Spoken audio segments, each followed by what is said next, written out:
Hello दोस्तों, भानीराम डाल YouTube channel में आपका एक बार फिर से स्वागत है। आज का जो हमारा टॉपिक है वो प्रोसेसिंग से रिलेटेड है, प्रसंस्करण से रिलेटेड है।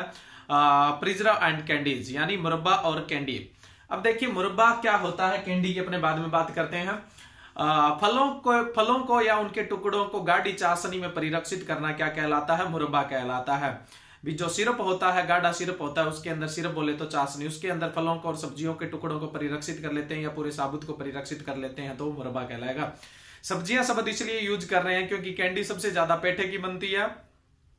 पेठा बोले तो एस गार्ड, और उसके अलावा जो मुरब्बा है वो गाजर से भी बनाया जा सकता है। तो अपने ये बोल सकते हैं फलों व सब्जियों को या फिर उनके टुकड़ों को गाढ़ी चाशनी में परिरक्षित करना क्या कहलाता है? मुरब्बा कहलाता है।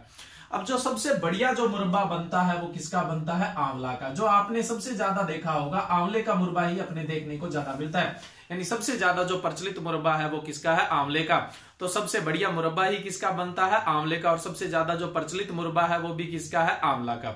अब देखो हम इसकी प्रोसेसिंग पढ़ेंगे तो हमें डिटेल से समझ में आएगा। जैसे अपने जेम जेली की बात की थी, तो मुरब्बा बनाने के लिए अपने क्या करते हैं? सबसे पहले फलों का चयन करते हैं। फलों का चयन, देखिए आंवला तो ठीक है, पूरी तरह से पकी अवस्था में तोड़ लेते हैं। दूसरे फलों का भी अगर मुरब्बा बनाने जा रहे हैं, अनानास है, सेब है, गाजर है, तो इनकी पूर्ण पकी अवस्था पर इनकी क्या करते हैं? हार्वेस्टिंग करते हैं, तुड़ाई खुदाई जो भी करनी है वो करते हैं।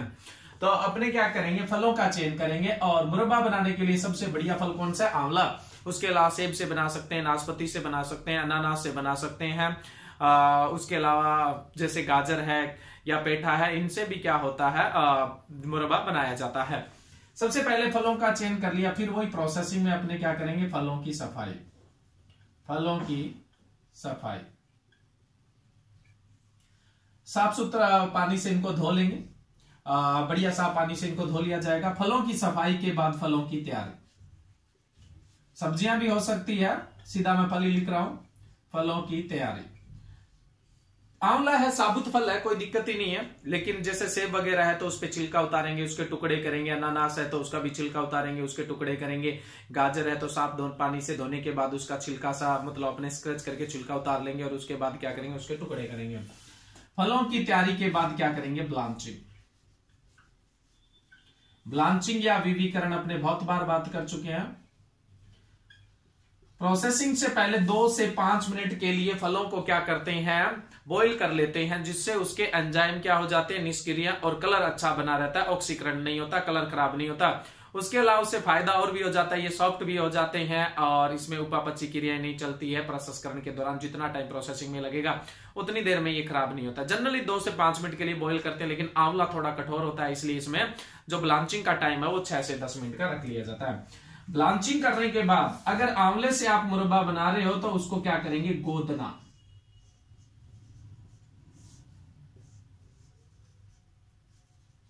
क्या बोल देते हैं गोदने को? फॉर्किंग। देखो गोदने का मतलब क्या है?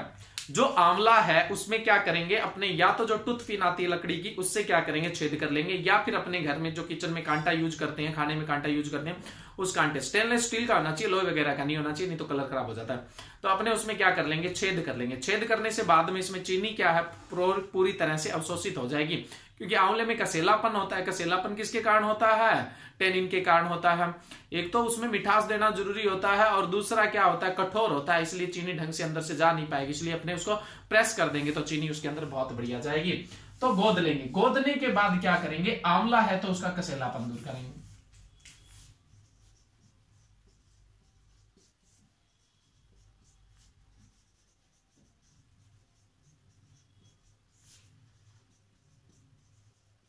कसेलापन दूर कैसे करते हैं? जो फल है उनको अपने 2% या तो नमक का घोल या चूना का घोल या फिटकरी के घोल। 2% नमक का घोल हो सकता है, चूने का घोल हो सकता है, या फिटकरी के घोल में रात भर के लिए अपने क्या करेंगे? रख देंगे। जनरली 12 से 24 घंटे तक रखने से क्या होता है? कसेलापन। आपसे पूछ ले आंवले में कसेलापन किसके कारण होता है, तो किसके कारण होता है? टैनिन के कारण। अब ये कसेलापन दूर हो गया। अब इसको नमक से या फिटकरी से या चूने से निकाल के साफ पानी से धो लेते हैं। अब फलों व चाशनी को एक साथ रखते हैं।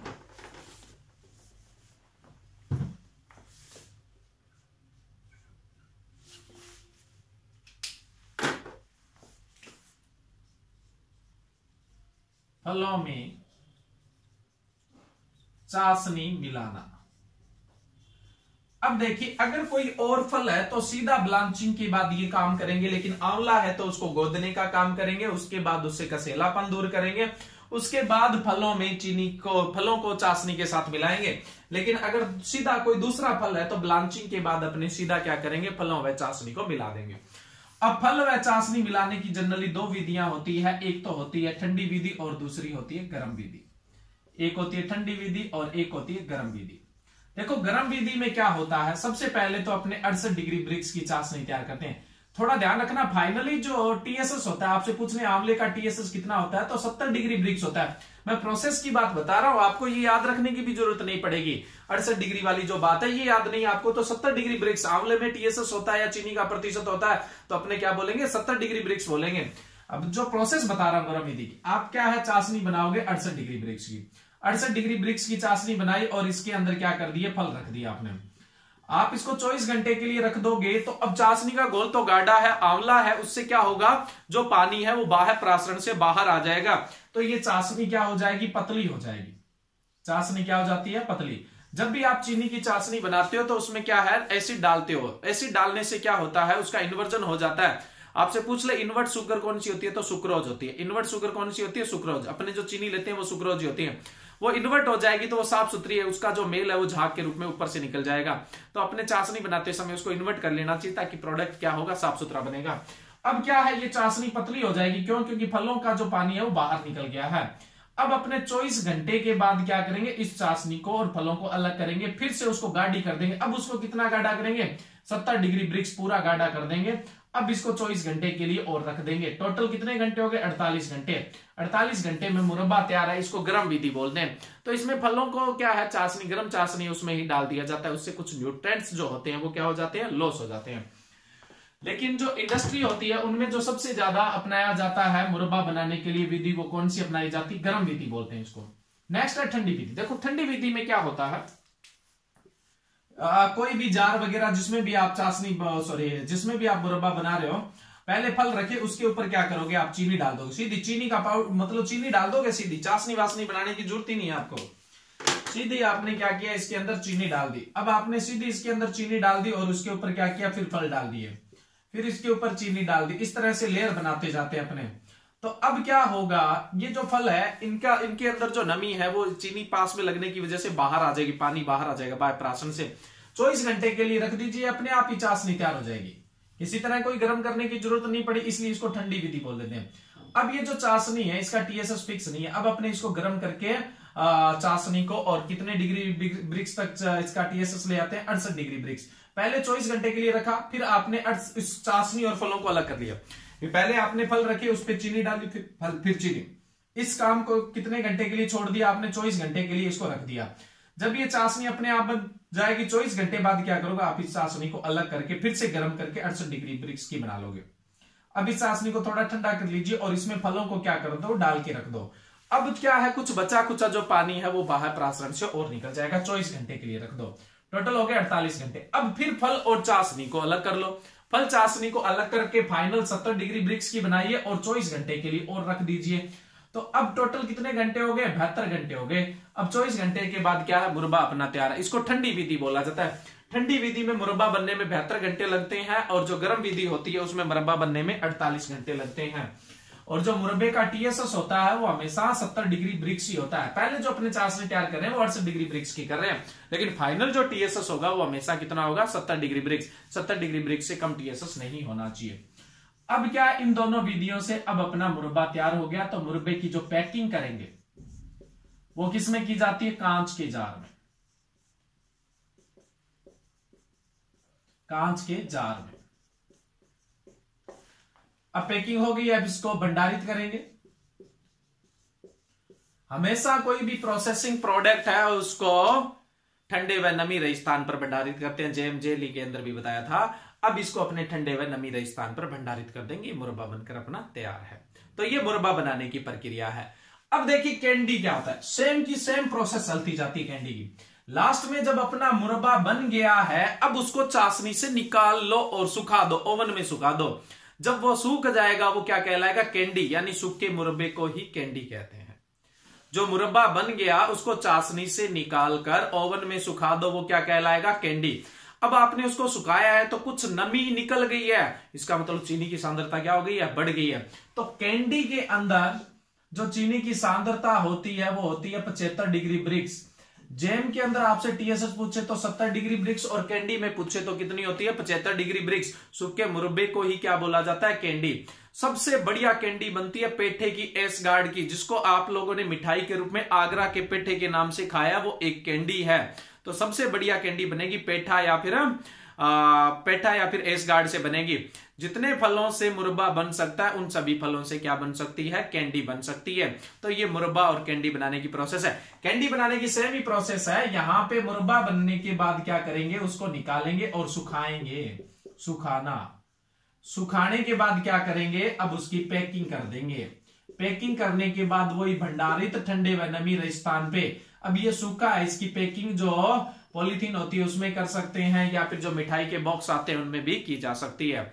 अब नेक्स्ट बात आती है मुरब्बा बनाते समय कौन कौन सी समस्याएं आ सकती है।